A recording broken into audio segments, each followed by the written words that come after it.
మన ప్రభుత్వం అధికారంలోకి రాకముందు అయితేనేమి, వచ్చిన తర్వాత అయితేనేమి ఎన్నో ప్రోగ్రామ్స్ ఇస్తూ ఉంది మన పార్టీ.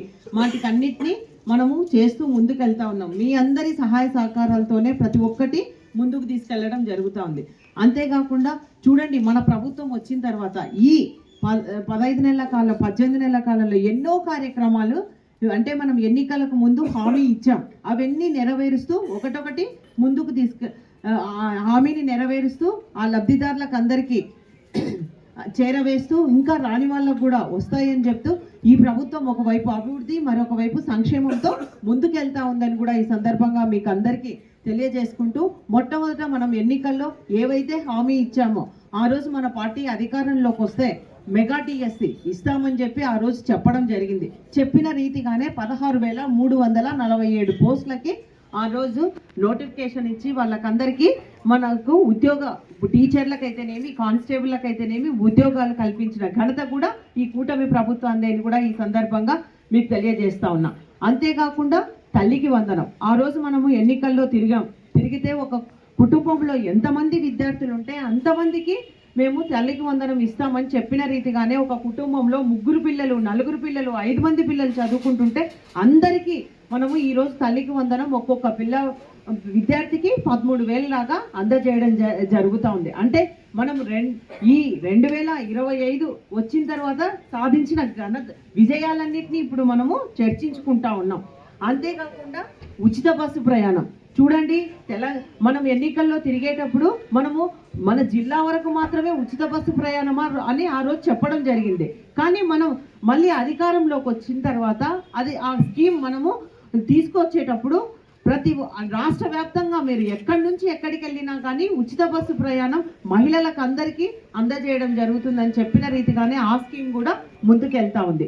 అంతేకాకుండా అన్నదాత సుఖీభవ, దాని ద్వారా కూడా ప్రతి ఒక్క రైతుకు అర్హత ఉన్న వాళ్ళకందరికీ సంవత్సరానికి 20,000 రూపాయలు వేయడం జరుగుతుంది. అది కూడా సెంట్రల్ గవర్నమెంట్ వేసిన రోజే స్టేట్ గవర్నమెంట్ కూడా, అంటే సెంట్రల్ గవర్నమెంట్ 2,000 వేస్తే స్టేట్ గవర్నమెంట్ 5,000, 7,000 రూపాయలు మొదటి విడత, రెండో విడత 7,000 రూపాయలు కూడా అయిపోయింది. మూడో విడత కూడా ఫిబ్రవరిలో వేయడం జరుగుతుంది. అంటే ఇది కూడా రైతులకు పెట్టుబడికి ఆసరాగా, అదేగా వ్యవసాయ ఖర్చులకు ఉపయోగపడుతుందన్న ఉద్దేశంతో ఇప్పటికే 14,000 రూపాయలు వేయడం జరిగింది. మూడో విడత లాస్ట్ ఇంకా సెంట్రల్ గవర్నమెంట్ 2,000, స్టేట్ గవర్నమెంట్ 4,000 రూపాయలతో అది కూడా ఆ పథకం కూడా అమలు చేసిన ఘనత కూడా మన ప్రభుత్వందే. అంతేకాకుండా దీపం పథకం కింద ప్రతి ఒక్క కుటుంబానికి సంవత్సరానికి 3 గ్యాస్ సిలిండర్లు అది కూడా అమల్లోకి తీసుకురావడం జరిగింది. ఇలా చెప్పినవే కాకుండా పెన్షన్స్ ఇంకా పెద్ద ఎత్తున మన ప్రభుత్వం అధికారంలోకి వచ్చిన వెంటనే చూడండి, 3,000 రూపాయలు ఉన్న పెన్షన్లు 4,000, అలాగే వృద్ధాప్య పెన్షన్ అయితేనేమి, వితంతు పెన్షన్ అయితేనేమి 3,000 4,000 రూపాయలు అయింది. అలాగే వికలాంగుల పెన్షన్ 3,000 రూపాయలు ఉండేది 6,000 రూపాయలు. ఇప్పుడు చూడండి, ఆదివారము 1వ తేదీ అయితే శనివారం రోజే అందజేస్తా ఉన్నాం. రేపు కూడా 1వ తేదీ జనవరి 1 అధికారులకంతా ఇబ్బంది పెట్టకూడదన్న ఉద్దేశంతోనే రేపే 31వ తేదీనే రేపే పెన్షన్ల పంపిణీ కార్యక్రమం కూడా ఈ ప్రభుత్వం చేస్తూ ఉందంటే ఎంత పెద్ద ఎత్తున.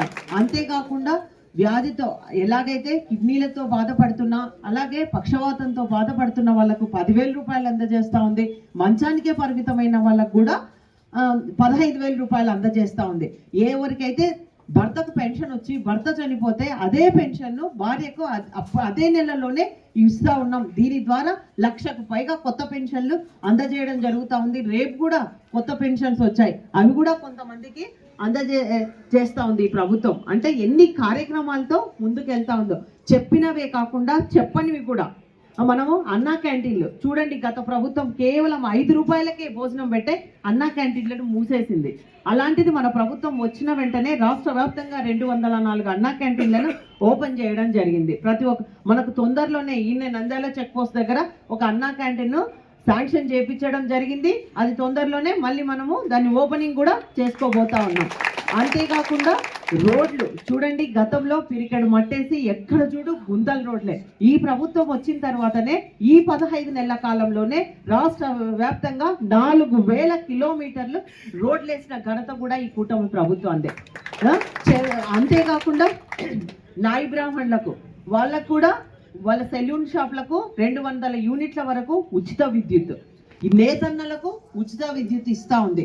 ఇలాగా ఎన్నో కార్యక్రమాలు చేస్తూ ఇమాములకు, మనకు ముస్లిం మైనార్టీల కోసం కూడా ఎన్నో కార్యక్రమాలు చేస్తూ ఉంది. ఇమాములకు 10,000, అలాగే మౌజంలకు 5,000 రూపాయల లాగా ఇస్తూ ఉంది. మొన్ననే ప్రకటించారు సీఎం గారు, ఫాస్టర్లకు కూడా 5,000, అలాగే మన దేవాలయంలో ఉన్న అర్చకుల పూజారులకు కూడా 15,000 రూపాయలు నెలకు అందజేస్తూ ఉంది. ఎప్పుడు చరిత్రలో ఎప్పుడూ లేదు. మన కమిటీలో, దేవాలయ కమిటీలో కూడా అర్చకులకు, నాయి బ్రాహ్మణులకు కూడా స్థానం కల్పించడం జరుగుతూ ఉంది. చూడండి ఎన్ని రకాలుగా ఈ ప్రభుత్వము చెప్పినవే కాక చెప్పనివి కూడా ఎన్నో చేస్తూ ఉంది. అంతేకాకుండా మన పాణ్యం నియోజకవర్గానికి వస్తే ఈ 5 ఏళ్ల కాలంలోనే ఈ 18 నెలల కాలంలోనే ఎన్నో పరిశ్రమలు వస్తూ ఉన్నాయి. గతంలో మనం తెలుగుదేశం ప్రభుత్వం అధికారంలో ఉన్నప్పుడే మన ఓర్వకల్లును ఇండస్ట్రియల్ హబ్గా చేసి ఎన్నో పరిశ్రమలు రావడం జరిగింది. మళ్ళీ ఇప్పుడు ఈ 15 నెలల కాలంలో ఏదైతే మనము డ్రోన్ హబ్, మనకందరికీ తెలుసు, మన పిఎం గారే వచ్చి దాన్ని ఇక్కడ ఇనాగ్రేషన్ చేసిపోవడం జరిగింది. ఇది భారతదేశానికే తలమానికంగా తయారు చేస్తామని కూడా ఆ రోజు చెప్పిన ఘనత మన ఓరకల్లు మండలానికే అది కూడా రావడం జరిగింది. అంతేకాకుండా అగస్తా ఇండస్ట్రీస్ కూడా వచ్చి ఇక్కడనే సోలార్కు కావాల్సిన ఇక్కడనే తయారు చేయడం జరుగుతూ ఉంది. అంతేకాకుండా రిలయన్స్ ప్రపంచంలోనే ఇప్పుడు ఆల్రెడీ ఒక్కటి ఉంది, దాని తర్వాత రెండవది మన ఓర్వకల్లులో రిలయన్స్ వస్తూ ఉందంటే అతి పెద్దది, ప్రపంచంలోనే అతి పెద్ద రిలయన్స్ బెవరేజెస్ తయారు చేసేది, అది కూడా మన ఓర్వకల్లుకే శాంక్షన్ కావడం జరిగింది. సెమీ కండక్టర్ అతి చిన్నది, మనం సెల్ ఫోన్లలోనో లిఫ్ట్లలోనో వాడే సెమీ కండక్టర్, అది బాగా అభివృద్ధి చెందిన దేశాలైన జపాన్, కొరియా, చైనా, అమెరికా ఇటువంటి దానిలోనే అది ఉంటుంది. అటువంటిది మన ఓర్వకల్లుకు మన ఇండియాకి రావడం, దాంట్లో ఆంధ్రప్రదేశ్కు, దాంట్లో మన ఓర్వకల్లు రాయలసీమ ప్రాంతం మనది అంతా, అలాగా వెనకబడిన ప్రాంతమైన రాయలసీమకే ఈ సెమీ కండక్టర్ కూడా వస్తూ ఉంది. అంటే చూడండి ఎన్ని పరిశ్రమలతో ఎంత ముందడికి పోతా ఉందో. చూడండి గతంలో జయరాజ్ ఇస్పాత్ పరిశ్రమ వచ్చింది తెలుగుదేశం ప్రభుత్వంలోనే, కానీ గత 5 ఏళ్లలో ఏం ముందుకెళ్ళలేదు. ఇప్పుడు మన ప్రభుత్వం వచ్చిన తర్వాతనే దాన్ని ముందుకు బాగా మళ్ళా పరుగులు పెట్టించి పారిశ్రామికవేత్త అయినా కానీ ముందుకెళ్ళి దీన్ని అంటే తెలుగుదేశం ప్రభుత్వం వస్తేనే వాళ్ళకి నమ్మకం వచ్చింది, వీళ్ళుంటేనే. కాబట్టి ఈ ప్రభుత్వంలోనే ఇప్పుడు అది రన్ కావడం కూడా జరుగుతుందంటే చాలా సంతోషము. ఇట్లాగా ఎన్నో కార్యక్రమాలు. అంతేకాకుండా మన ఓర్వకళ్ళకి ఎంఎస్ఎంఈలు, ప్రతి ఒక్క ఇంటికి ఒక పారిశ్రామికవేత్తను తయారు చేయాలన్నైతే చంద్రబాబు నాయుడు గారి లక్ష్యము. అదే రకంగా ఎవరు ముందుకు వస్తే వాళ్ళకు కూడా చిన్న చిన్న పారిశ్రామికవేత్తలుగా తయారు చేయాలన్న సంకల్పంతోనే ఆయన ముందుకెళ్తా ఉన్నారు. ఇలా చెప్పుకుంటూ పోతే రోడ్లు అయితేనేమి, అన్ని సంక్షేమ పథకాలన్నీ అందుతూ ఉన్నాయి. అంతేకాకుండా ముఖ్యంగా ఇండ్లు కూడా గతంలో మనకు సెంటున్నర స్థలం ఇచ్చేది. ఇదే మన ప్రభుత్వం వచ్చిన తర్వాత అర్బన్లో 2 సెంట్లు, గ్రామీణ ప్రాంతాల్లో 3 సెంట్లు ఇలా ఇవ్వడం జరుగుతూ ఉంది ఇప్పుడు మన ప్రభుత్వం వచ్చిన తర్వాత. ఇలాగా అన్ని పథకాలతో ఈ ప్రభుత్వం ముందుకెళ్తా ఉంది. కాబట్టి నేను కోరేది ఒక్కటే, మిమ్మల్ని అందరినీ మనం చేసే పనులన్నింటినీ ప్రజల్లోకి తీసుకెళ్ళాలి.